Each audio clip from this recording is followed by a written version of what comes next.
Mesdames et messieurs, bonjour et bienvenue à vous dans cette nouvelle édition de votre journal de 15 heures. Voici les titres qui vous seront développés. Départ du chef de l'État à destination de Sarajevo, la capitale de la Bosnie-Herzégovine.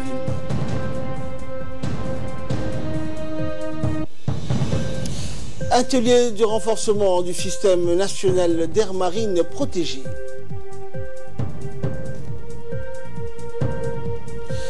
Et Salvini en Tunisie veut bloquer donc les départs de l'immigration. Merci à vous de nous rejoindre. Le président de la République, Ismaël Omar Guelleh, a quitté aujourd'hui, vendredi, le pays à destination de la ville de Sarajevo, la capitale de la République fédérale de la Bosnie-Herzégovine, où il procédera au transfert du prix global Islamic Finance Award, la JIFA, qui lui a été décerné l'année dernière à la même période, au mois de septembre. Le Global Islamic Finance Award a valeur d'une des marques de destination les plus les plus élevées du monde de la finance islamique. Son attribution intervient une fois par an depuis 2011, où il a été instauré. S'il est d'office destiné à un public uniquement formé de plus hauts responsables politiques, il échoit en définitive chaque année à un dirigeant jugé avoir beaucoup contribué à la promotion de la finance islamique. Le président djiboutien, Ismaël Omar Guelleh, compte jusqu'alors pour l'un des deux chefs d'État africains qui ont reçu ce prix. Il eut cette distinction au prolongement d'un leadership qui permit une implantation et un essor rapide de la finance islamique dans notre pays. C'est en effet le président Guelleh qui est à la source de l'instauration d'un environnement propice au développement bancaire et des affaires chez nous, procédé à l'origine de l'apparition depuis 2006 de la finance islamique qui représente aujourd'hui 20% de l'actif total bancaire à Djibouti. Sous sa houlette aussi, la finance islamique n'a pas ouvert seulement des banques à Djibouti, elle a trouvé en notre pays un terreau propice à l'accroissement de sa visibilité à l'international. C'est ainsi que sous le haut patronage du président de la République, notre pays a abrité plusieurs conférences internationales de la finance islamique et la dernière en date eut lieu en novembre 2017. C'est ainsi donc qu'il a abrité sous l'impulsion directe du chef de l'État le lancement des travaux de traduction en français du dictionnaire de la finance islamique. En allant en Bosnie-Herzégovine, le président de la République s'assigne à la procédure qui veut que le dernier receveur de ce prix le transmettre personnellement à l'élu qui le succède directement dans l'acquisition de ce prestigieux titre, en l'occurrence le président de ce pays, son Excellence Bakir Izetbegovic. Au cours de son séjour à Sarajevo, le président Guelleh s'entretiendra également en marge de la cérémonie dévolue au transfert du prix JIFA avec les principales autorités politiques de ce pays. Une importante délégation composée entre autres de l'ambassadeur de la République de Djibouti auprès de la République de Turquie, Adnan Hussein Abdillahi, accompagne le président de la République dans le cadre de ses déplacements en Bosnie-Herzégovine. Et nous allons parler à présent de la 8e édition de la remise du prix mondial de la finance islamique. Donc la capitale de la Bosnie-Herzégovine abritera un événement prestigieux, nous le disions il y a quelques instants, qui mettra en lumière la croissance de la finance islamique dans les Balkans. La prestigieuse 8e édition du prix mondial de la finance islamique de l'année 2018, Global Islamic Finance Awards, se déroulera dans cette ville martyre après la désastreuse guerre de Bosnie des années 90 qui faisait partie de l'éclatement de la Yougoslavie et a conduit à une sévère répression des musulmans dans la région. La capitale a fait surface pour devenir une métropole dynamique, pleine de vie et d'héritage culturel. Le mélange unique des styles occidentaux, orientaux, le mode de vie et les gens agréables donnent à Sarajevo son caractère unique. La Bosnie-Herzégovine a commencé à se reconstituer, l'État donc majoritaire, l'un des rares en Europe, a aujourd'hui environ 51% de sa population de 3,5 millions d'habitants qui pratiquent la religion islamique. Cette année donc, le prix de JIFA 2018 récompensera le président Bakir Izetbegovic, président du collège présidentiel de la Bosnie-Herzégovine, en reconnaissance donc de ses nombreuses contributions et de son rôle dans la promotion de la finance islamique. Ismaël Omar Guelleh, président de la République de Djibouti, procédera à la remise de ce trophée à son homologue bosniaque. Et c'est en 2017 à Astana, au Kazakhstan, que le président président Guelleh a remporté le même prix pour ses efforts impressionnants dans la promotion de la finance islamique à Djibouti. Le chef d'État est attendu donc aujourd'hui, à Sarajevo pour prendre part à cette cérémonie qui souligne le développement rapide de la finance islamique en Bosnie-Herzégovine au cours de 2 dernières décennies. Aujourd'hui, la Bosnie-Herzégovine avance vers un avenir prometteur. Mission du ministre de la Défense en Azerbaïdjan. Le 3e salon international de l'industrie de défense ADEX 2018 a ouvert ses portes mardi dernier au centre d'exposition de Bakou. ADEX 2018 a réuni 224 entreprises représentant 29 pays du monde. Un certain nombre de pays participants ont élargi leur exposition nationale par rapport aux années précédentes. Les 4 premiers pays, avec le nombre élève d'entreprises représentées au salon étaient la Turquie, 41 entreprises, la Russie, 25 entreprises, Israël, 14 entreprises et la Biélorussie, 10 entreprises. Avec les visiteurs et les entreprises, la géographie de l'exposition couvre 44 pays. La République de Djibouti donc a été représentée par une délégation conduite par le ministre de la Défense chargé des relations avec le Parlement, Ali Hassan Bahdoun. Le ministre était accompagné par le colonel Mustafa Ali Handoulé, conseiller de défense auprès du président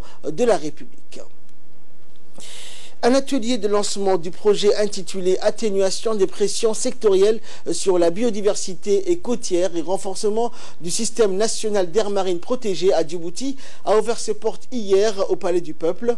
Cet atelier, co-organisé par le ministère de l'Habitat, de l'Urbanisme et de l'Environnement, le PNUD, a vu la participation du secrétaire général du ministère de l'Habitat, Dina Abdallah, du directeur de l'Environnement et de représentants de plusieurs départements ministériels et de la société civile. Le représentant adjoint du PNUD, Idriss Beksi, a de rappeler que le monde se trouve face à un grand danger, que la 6e extinction de l'espèce et que la République de Djibouti dispose d'aires marines protégées dont il faut consolider les actions entreprises.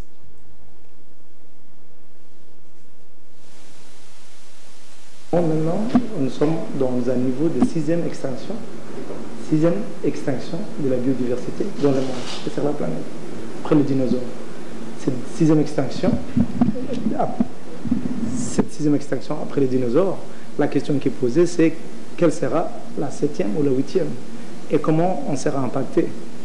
Donc vous mesurez l'importance et les enjeux de la conservation de la biodiversité à Djibouti, mais aussi ailleurs. Donc, la deuxième question que nous allons nous poser, c'est quelle est la gouvernance et les efforts des institutions internationales et qu'est-ce qu'on a mis en place pour préserver. Et pour sa part, le secrétaire général du ministère de l'Environnement, Dina Abdallah Omar, d'expliquer l'objectif du projet qui est de consolider les actions entreprises, d'améliorer la viabilité financière et l'efficacité du système de gestion des aires marines protégées. Nous l'écoutons. Nous énoncer l'objectif du projet d'atténuation des pressions sectorielles sur la biodiversité marine et côtière et le renforcement du système national d'air marine protégé à Djibouti, c'est de consolider les actions déjà entreprises en matière de gestion des AMP en renforçant les capacités institutionnelles, en améliorant la viabilité financière et l'efficacité du système de gestion des aires marines, tout en intégrant la biodiversité marine dans les principaux secteurs maritimes. Le projet que nous lançons aujourd'hui comporte 4 composantes qui traitent des principaux obstacles identifiés pour une gestion efficace des AMP. Il s'agit de renforcement de l'efficacité du système de zones marines protégées de Djibouti grâce au renforcement des capacités de toutes les parties prenantes, y compris le dialogue pour intégrer la diversité biologique dans les secteurs maritimes. Deuxièmement, il s'agit de l'élargissement du réseau national d'aires marines protégées et de renforcement de la gestion des AMP au niveau de chaque site. Troisièmement, mécanisme de financement durable pour la biodiversité marine et le système national d'aires marines protégées. Et enfin, l'intégration de la dimension du genre, gestion des connaissances et suivi et évaluation. Une cérémonie de fin de stage de certificat militaire premier degré s'est tenue donc hier, 27 septembre, à la place d'honneur du centre d'instruction de la gendarmerie nationale situé au PK23. Cette cérémonie s'est déroulée sous l'égide du chef d'état-major de la gendarmerie nationale, le colonel Zakaria Hassan Aden. Le stage CM1 a été réalisé au profit des gendarmes destinés à prendre donc la qualité de chef en vue de commander et entraîner techniquement, physiquement et moralement un groupe de combat. Au cours de ce stage, les participants ont reçu un savoir-faire technique et tactique et ont également acquis une condition physique excellente susceptible de remplir les missions qui leur seront assignées. Ce stage a débuté le 1er mai pour 39 gendarmes issus de toutes les unités de la gendarmerie qui étaient repartis en 5 gendarmes féminins et 34 gendarmes masculins. La cérémonie se clôturait avec l'élévation du major de la promotion au grade supérieur.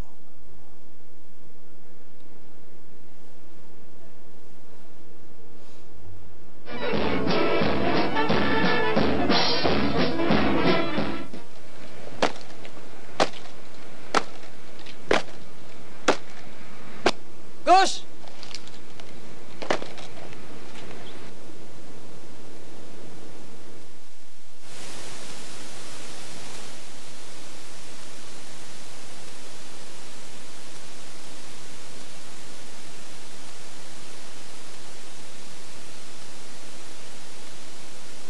Droite! Alors! Ça marche. Attention pour s'arrêter.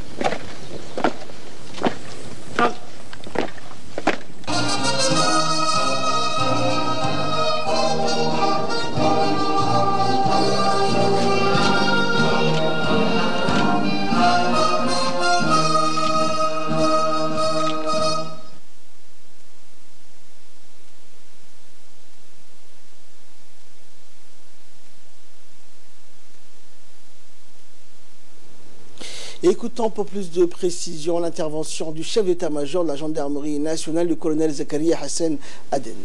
La formation a été l'occasion pour les gendarmes bénéficiaires d'acquérir un savoir tactique et technique qui leur permettra de remplir les rôles de chef de groupe. Elle leur permettra bien sûr également d'aborder avec sérénité les défis liés à leurs fonctions dans leurs unités respectives. Le haut commandement, comme vous le savez, de la gendarmerie cherche toujours constamment à offrir des formations qui rendent nos militaires aptes à servir honorablement dans un environnement national, multinational. En tant que chef de groupe de combat, bien sûr, on vous a appris à commander et entraîner techniquement, physiquement, moralement un groupe de combat, pour pouvoir, le cas échéant, exécuter une action de combat au sein d'une unité élémentaire. Au cours de votre formation, vous avez reçu un savoir-faire technique et tactique et acquis aussi une condition physique qui vous permettra de perfectionner et de remplir les missions qui vous seront assignées par vos chefs, bien sûr. En tant que chef de groupe, vous exercez dans votre groupement de gendarmerie mobile des responsabilités humaines, matérielles et techniques. Vous participerez à l'instruction et à l'entraînement des gendarmes qui seront placés sous votre responsabilité. Vous exécuterez les tâches liées à votre fonction et vous ferez réaliser celles du personnel placé sous votre commandement. Également dans l'actualité, le colonel Waïs Omar Bourré, commandant des gardes-côtes djiboutiens, et le lieutenant-colonel Ahmed Daher Djama, commandant la marine nationale, ont accueilli communément hier le contre-amiral Hassan Saïd Al-Sharani, nouveau commandant du CTF 150, en visite de travail dans notre pays. Le CTF 150 est une force internationale rassemblant plusieurs pays et qui a pour mission principale la sécurité et la sûreté maritime, ainsi que la lutte contre les activités illégales en mer et la lutte contre la piraterie maritime. La rencontre a été l'occasion pour les différents responsables de discuter des points d'intérêt commun dans la sécurité maritime du golfe d'Aden et du Bab el-Mandeb, ainsi que des moyens pour renforcer la coopération et la collaboration qui existent déjà.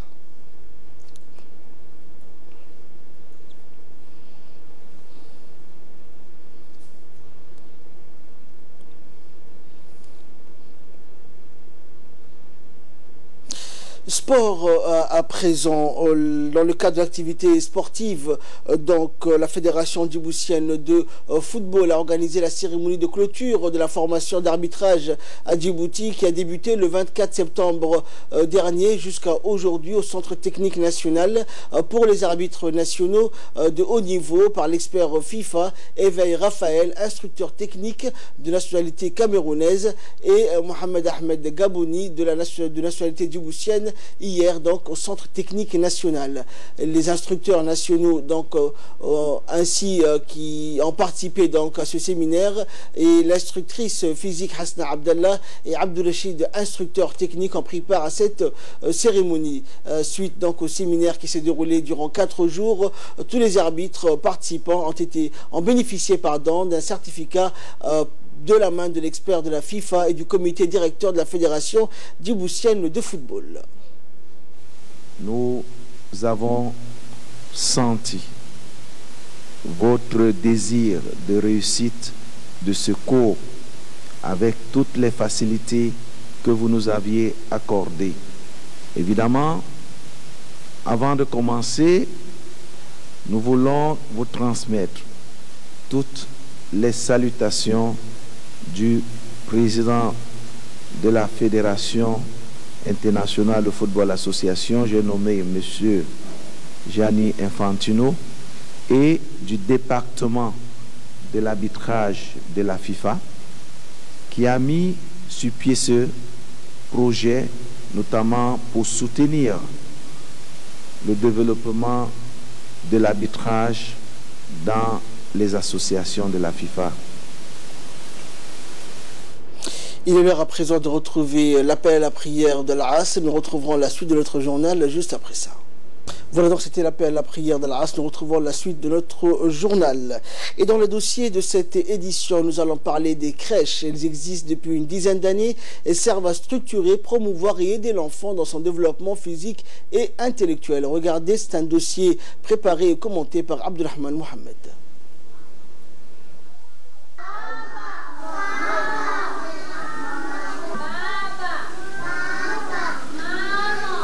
Promouvoir le développement physique, intellectuel et social de l'enfant dès son plus jeune âge, c'est tout l'objectif de la politique nationale de développement intégré de la petite enfance, initiée par le ministère de la Femme et de la Famille et appuyée par l'UNICEF. C'est à la rentrée scolaire 2009-2010 que les 5 premières structures communautaires de prise en charge de la petite enfance, appelées classes des tout-petits, ont vu le jour. Aujourd'hui, ces chiffres ont été multipliés par 6 pour atteindre 30 garderies, aussi bien à Djibouti-Ville que dans les régions de l'intérieur. Pour mener à bien cette mission, le ministère de la Femme et de la Famille a formé tous les éducateurs des garderies afin de les familiariser avec les outils de cadrage de l'enseignement des classes des tout-petits et de s'approprier des programmes des garderies. Ici, à PK12, ce sont quelques 60 enfants issus surtout des familles à faible revenu qui fréquentent cette garderie. Les communautés des quartiers ont été impliquées et les parents sensibilisés à travers l'éducation parentale. Des parents qui ne cachent pas leur satisfaction.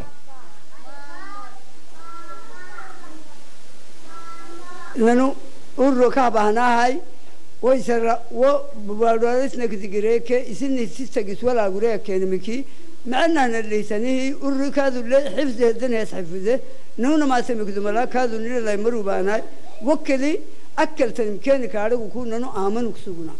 كادو كنا بنبريسوسو إلا نجاي بريسانا هاي بريسا مر نجاي بريسا وركادو نجاي بريسا. أيوة فايدة وياو ناس كده. مرك حبيت الجوجر فايدة وياو ناس. هاي هربنا فين. برشاد والقالي ويان. والكور إذا تتعامل هاي بقرن يبقى حبوت الله. ها؟ أدي المقلك بقلب دفاعي. Plus de 1000 enfants âgés de 3 à 5 ans sont aujourd'hui enregistrés dans les garderies communautaires. La particularité de ces garderies, c'est qu'elles représentent une structure d'accueil pour les enfants issus des familles les plus vulnérables de la ville de Djibouti et des régions de l'intérieur. Elles permettent aux familles démunies d'envoyer leurs enfants dans les garderies gratuitement pour bénéficier d'un apprentissage de base. C'est pourquoi le ministère de la Femme et de la Famille a mis à leur disposition tous les moyens pédagogiques et les fournitures nécessaires pour l'épanouissement de l'enfant. Les bienfaits des garderies sont très significatifs sur le développement de l'enfant. Il permet à l'enfant d'entretenir des relations chaleureuses avec les autres, de développer ses habiletés et de stimuler son goût d'apprendre. Pour la responsable de la garderie de PK12, l'avenir de l'enfant commence dans les garderies, parce qu'on les prépare ici pour un bon départ dans la vie. Garderigan wuxuu jiraa 8 sano waxaa noo furtay wasaaradda haweenka oo noogu ballan qaaday sidii caruurahan garderiga loo qoran lahaa ay wax u sii baran lahaayeen uga sii aflixi lahaayeen way nagu garab galeen annaguna cabashadan ula tagnay aad iyo aad baan u hambalyeynaa garderiga tayadiisa kale markaan ka warano ilmo kasto xaafadda fadhiyay wacdi gelin baan u sameynay waalidada baraarujin baan sameynay way ka soo qayb galeen iyaguna naguma qoonsan aad iyo aad bay uga soo qayb galeen aad iyo aad baan u hambalyeynaa marwada koobaad hawl kastay hooyadu leedahay iyada ku dhex jirta iyadaana ogsoon iyadaana qabata gaardarigana haween ka soo jeeda haweenna ay gacanta ku hayaan marwada koobaadna ay baaqeedii ku bixisay waxaan u bixinay magaciisa gaardari marwo.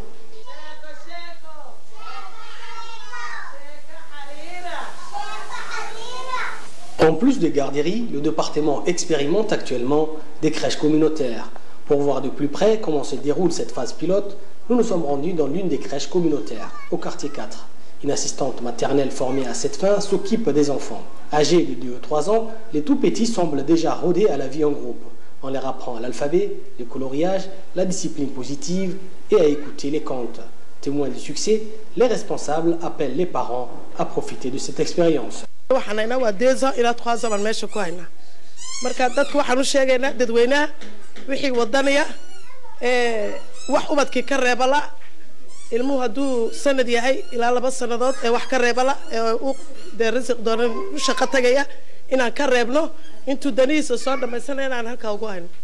Selon le gouvernement, ce cadre de développement de la petite enfance répond aux besoins de celui-ci tant sur le plan cognitif et social que sur le plan émotionnel et physique. Tous les moyens sont mis en œuvre pour pérenniser et développer cette approche. Les explications avec Ikram Ahmed, chargé des garderies communautaires. Le ministère s'occupe des garderies communautaires dans toute la ville et dans les régions. En majorité, nous avons 29 garderies communautaires. 15 qui se trouvent à Djibouti-Ville, dans les communes de Boulaos et dans les communes de Belbala, et 14 qui se trouvent dans les régions.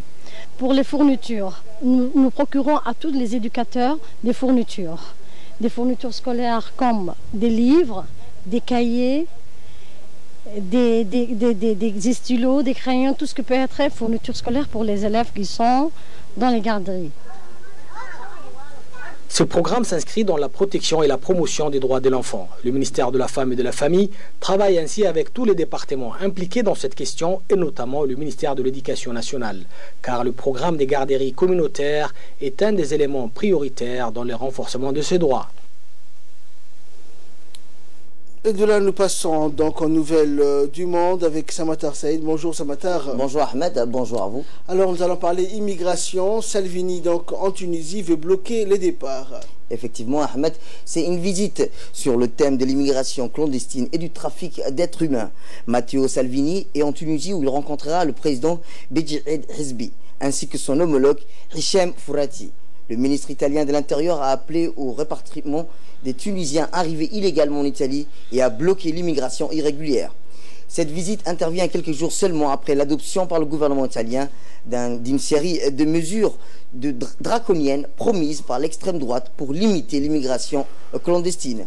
Selon Matteo Salvini, plus de 4400 Tunisiens sont arrivés clandestinement en Italie depuis le début de l'année, contre 6000 sur l'ensemble de l'année écoulée 2017.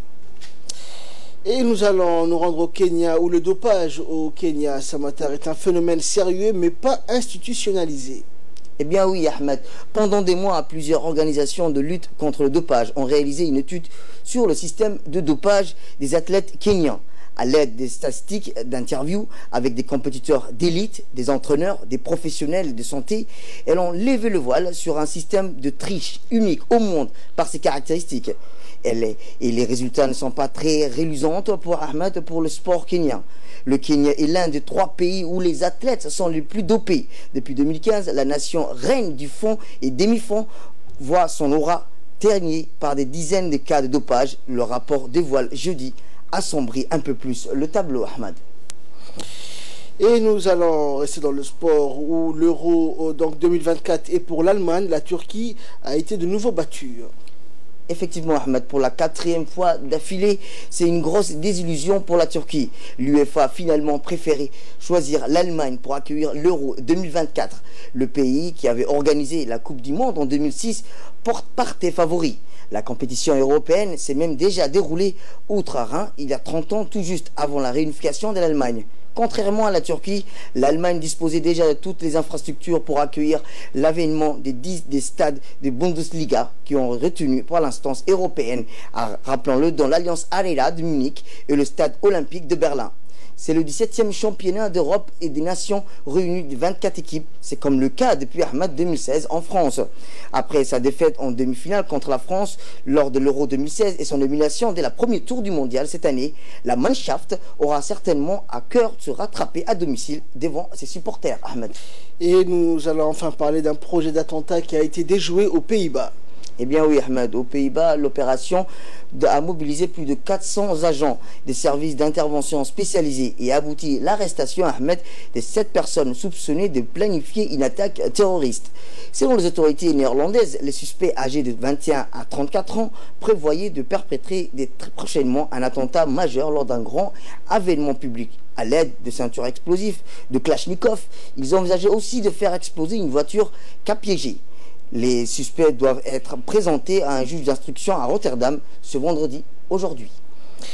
Merci Samatar pour toutes ces prévisions. Donc, et merci à vous de nous avoir suivis. C'est la fin de ce journal. Excellente journée sur Télé Djibouti.